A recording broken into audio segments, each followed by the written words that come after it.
Hi, இந்த வீடியோவில் நம்ம பேசிக் மெஷினில் என்னென்ன ப்ராப்ளம்ஸ் வருது, எப்படி அதை கரெக்ட் பண்ணலாம் அப்படின்னு சொல்லி பார்க்க போகிறோம். ஸோ பேசிக்காக ஒரு 5 ட்ரபிள் ஷூட்டிங் இருக்குது. ஸோ அது என்னென்னதுன்னு பார்க்கலாம்.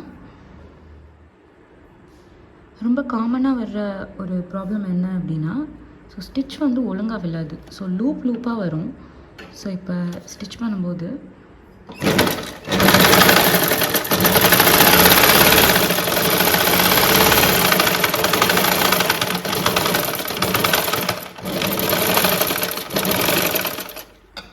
இது பார்த்தாவே தெரியும், ஸ்டிச்சஸ் வந்து ரொம்ப அன்ஈவனாக இருக்கும், ரெகுலராக இருக்காது, ப்ராப்பரான ரெகுலர் ஸ்டிச்சஸாகவே இருக்காது, ஈக்குவலி ஸ்பேஸ்ட் அப்படியும் இருக்காது.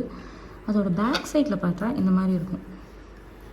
ஸோ இப்படி இருந்தால் ஸ்டிச்சஸ் ரொம்ப லூஸாக இருக்கும். ஸோ ஸ்டிச்சஸே ஒழுங்காக போடலைன்னு அர்த்தம். கையை வச்சு எடுத்தாவே எல்லா ஸ்டிச்சஸும் ரிமூவ் ஆகிடும், ஃபேப்ரிக்கும் பாலாகிடும். ஸோ எப்போவுமே ஃபேப்ரிக் நம்ம ஸ்டிச் பண்ணுறப்ப ஃபேப்ரிக்கில் அடியில் ப்ராப்ளம் இருந்துச்சு அப்படின்னா இந்த டென்ஷன் டிஸ்க் வந்து ப்ராப்பரான ஒரு ஃப்ரிக்ஷனில் இல்லைன்னு அர்த்தம். ஸோ நம்ம வந்து ஐதர் அதை டைட் பண்ண வேண்டியிருக்கும், இல்லை லூஸ் பண்ண வேண்டியிருக்கும். ஸோ இப்போ ரொம்ப நம்ம ஸ்டிச்சஸ் வந்து லூசண்டாக இருக்குது. ஸோ இந்த ஸ்க்ரூவை நம்ம டைட் பண்ணணும். டைட் பண்ணாவே நமக்கு தெரியும். ஸோ இந்த த்ரெட் வந்து ஒரு ஈஸி ஃப்ளோவில் இருக்கக்கூடாது எப்பயுமே. ஸோ பிடிச்சி இழுத்தா ஒரு நார்மல் ஃப்ளோவில் இல்லாமல் கொஞ்சம் கஷ்டமாக இருக்கும் அது எடுக்கிறதுக்கே. ஸோ அப்படி இருந்தால் தான் கரெக்டாக த்ரெட் ப்ராப்பரான ஒரு டென்ஷனில் ஃபிக்ஸ் ஆகியிருக்குன்னு அர்த்தம். ஸோ நான் இப்போ டென்ஷன் டிஸ்க்கை கொஞ்சம் டைட் பண்ணியிருக்கேன். ஸோ டைட் பண்ணிவிட்டு நம்ம ஸ்டிச் பண்ணி பார்க்கலாம் இப்போ கரெக்டாக வருதுன்னு.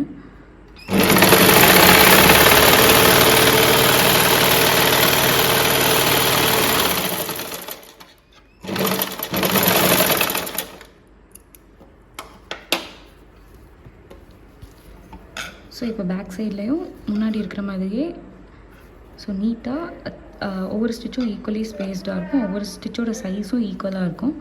ஸோ அப்போ வந்து கரெக்டான டென்ஷனில் இருக்குதுன்னு அர்த்தம். ஸோ இப்போ ஸ்டிச்சஸ் வந்து ப்ராப்பராக விழுது. அடுத்த ப்ராப்ளமும் இதே தான், பட் இங்கே வந்து பின்னாடி ஸ்டிச் ஒழுங்காக விழாத மாதிரி பார்த்தோம். இப்போ வந்து முன்னாடி ஸ்டிச் ஒழுங்காக விழலை. ஸோ இது முன்னாடி ஸ்டிச்சஸ் ஒழுங்காக விழாமல் இருந்துச்சு அப்படின்னா அடியில் பாபினில் ப்ராப்ளமாக இருக்கும். ஸோ அப்போ வந்து நீங்கள் பாபினில் தான், நம்ம கேஸில் தான் ஏதாச்சும் ப்ராப்ளம் இருக்கும். ஸோ கேஸை தனியாக வெளியில் எடுத்துகிட்டு ஸோ இந்த கேஸில் எப்போவுமே த்ரெட் வந்து இழுத்தோனே வரக்கூடாது, ஒரு ஸ்லோவாக ஒரு ஸ்பீடில் தான் வெளியில் வரணும். ஸோ ரொம்ப ஃப்ளோயியாக இருக்கக்கூடாது. ஸோ கொஞ்சம் பிடிச்சி இழுத்தோம்னா கொஞ்சம் டைட்டாக இருக்கும். ஸோ இப்போ இருக்கிற மாதிரி டைட்டாக இருக்கணும். ஸோ இன்கேஸ் அது டைட்டாக இல்லை, ரொம்ப ஸ்பீடாக இது வந்து இழுத்தா வெளியில் வருது அப்படின்னா தான் இந்த மாதிரி லூஸாக ஸ்டிச்சஸ் விழும். ஸோ அப்படி வரும்போது இங்கே ஒரு நட்டு இருக்கும், இந்த நட்டை நம்ம டைட் பண்ணணும். ஸோ டைட் பண்ணால் அதோடய ஃப்ளோ கரெக்டாக, த்ரெட்டோட ஃப்ளோ கரெக்டாக வர ஆரம்பிச்சிடும். அதே மாதிரி ரொம்ப த்ரெட் வந்து வெளியில் வர்றதுக்கும் ரொம்ப டஃப்பாக இருந்துச்சு, ரொம்ப இழுக்கவே முடியல அப்படின்னா இந்த ஸ்க்ரூவை லைட்டாக லூஸ் பண்ணுற மாதிரி இருக்கும். ஸோ இந்த நட் வந்து ரொம்ப லூஸாகவும் இருக்கக்கூடாது, ரொம்ப டைட்டாகவும் இருக்கக்கூடாது. ஸோ நீங்கள் அதை பார்த்தாவே உங்களுக்கே தெரியும், நீங்கள் அதை இழுத்து பார்த்தாவே தெரியும். ஸோ கொஞ்சம் இழுக்கிறதுக்கு டஃப்பாக இருக்கும், பட் ரொம்ப டஃப்பாக இருக்காது. நெக்ஸ்ட் ப்ராப்ளம் என்னென்னா, ஸோ நம்ம ஸ்டிச் பண்ணிகிட்டு இருக்கும்போதே கிளாத் சில நேரம் மூவ் ஆகாது. ஸோ கிளாத்தை மூவ் பண்ணுறது வந்து இந்த ஃபுட் தான். ஸோ இதுக்கு பேர் வந்து ஃபீட் டாகு. ஸோ இந்த ஃபீட் டாக் தான் வந்து நம்ம தைக்க ஸோ நம்ம பெடல் பண்ண ஃபேப்ரிக் இப்படி மூவ் பண்ணிகிட்டே போகும். ஸோ திடீர்னு ஃபேப்ரிக் மூவ் ஆகாமல் இந்த ஹோலில் போய் ஸ்டக் ஆகிக்கிடும். ஸோ ஃபேப்ரிக் ரொம்ப டேமேஜ் ஆகிடும். ஸோ அப்படி டேமேஜ் ஆகுது அப்படின்னா ஸோ இந்த ஃபீட் டாகில் ப்ராப்ளம். ஸோ இந்த ஃபீட் டாக் வந்து ஒன்று பழசாக இருக்கும், ஸோ அது வந்து கொஞ்சம் ஷார்ப்பாக இருக்காது. ஷார்ப்பாக இல்லைன்னா ஃபேப்ரிக்கை மூவ் பண்ண முடியாது அதால். ஸோ அதை சேஞ்ச் பண்ணணும். இல்லை நீங்கள் ஆயில் பண்ணிவிட்டு ப்ராப்பராக துடைக்காமல் இருந்தாலும் அது ப்ராப்பராக ஒர்க் ஆகாது. ஸோ டஸ்ட்டெல்லாம் போய் அதில் ரொம்ப செட் ஆகிக்கும். ஸோ செட் ஆகிட்டு ஃபேப்ரிக்கை வந்து உள்ளே பிடிச்சி இழுக்கிறதோ இல்லை மூவ் ஆகாமல் வச்சுருக்கிறதோ அந்த மாதிரி ப்ராப்ளம்ஸ் வரும். நெக்ஸ்ட் ப்ராப்ளம் என்னென்னா, ஸ்டிச் பண்ணிகிட்டு இருக்கும்போதே திடீர்னு ஸ்டிச் விழாது. ஸோ ரெகுலராக தான் உங்களுக்கு ஸ்டிச் இதே மாதிரி தான் ரெகுலராக உங்களுக்கு ஸ்டிச் விழுந்துட்டு இருக்கும். ஸோ திடீர்னு த்ரெட் வந்து நீடிலெலாம் த்ரெட் ஃபிக்ஸ் ஆகிருக்கும், கீழே பாபின்லேயும் த்ரெட் இருக்கும், பட் ஸ்டிச்சஸ் விழாது, சுத்தமாக விழாது. ஸோ இந்த மாதிரி லூப் அந்த மாதிரி கூட இல்லை, கம்ப்ளீட்டாக சுத்தமாக ஸ்டிச்சே விழாமல் இருக்கும். ஸோ அப்படி விழாமல் இருக்குது அப்படின்னா நீடிலோட ப்ராப்ளம்னு அர்த்தம். ஸோ ஐதர் நீடில் வந்து பிளண்ட்டாக இருக்குது, இல்லை நீடில் ப்ராப்பராக ப்ளேஸ் ஆகலை. ஸோ நீடிலோட ஹோல் வந்து சைட் வேஸில் தான் இருக்கணும் எப்போவுமே. ஸோ சைட் வேஸில் இருந்தால் தான் அது ப்ராப்பராக ஃபிக்ஸ் ஆகியிருக்குன்னு அர்த்தம். அண்ட் நீடில் வந்து இந்த ஸ்க்ரூவை டைட்டாக நம்ம மாட்டியிருக்கணும். மேக்ஸிமம் மேலே எவ்வளோ நீடில் கொண்டு போக முடியுமோ அதை கொண்டு போய் இந்த ஸ்க்ரூவை வந்து நம்ம டைட் பண்ணணும். அப்படின்னா தான் நீடில் ப்ராப்பராக ப்ளேஸ் ஆகிருக்குன்னு அர்த்தம். லூஸாக ப்ளேஸ் ஆகிருந்துச்சுன்னா கீழே பாபின் கேஸில் போய் நீடில் போய் அடித்து ஒன்று நீடில் உடஞ்சிரும், இல்லை ஃபேப்ரிக்கில் ஸ்டிச்சஸே விழாது.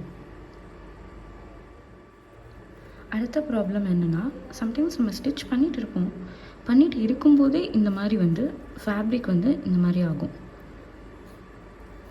ஸோ ஸ்டிச்சஸும் ரொம்ப லூஸாக இருக்கும், இல்லை டைட்டாக இருக்கும், இல்லை நம்ம பிடிச்சி இழுத்தோம்னா ஃபேப்ரிக் டேமேஜ் ஆகிடும்.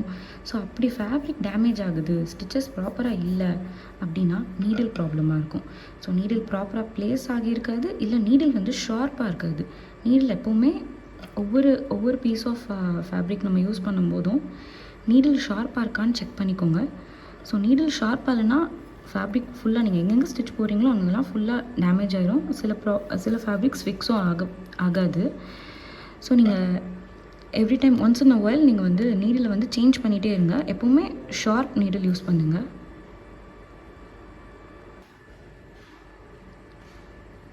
ஸோ பேசிக்காக இந்த 5 ப்ராப்ளம்ஸ் தான் வரும் நமக்கு.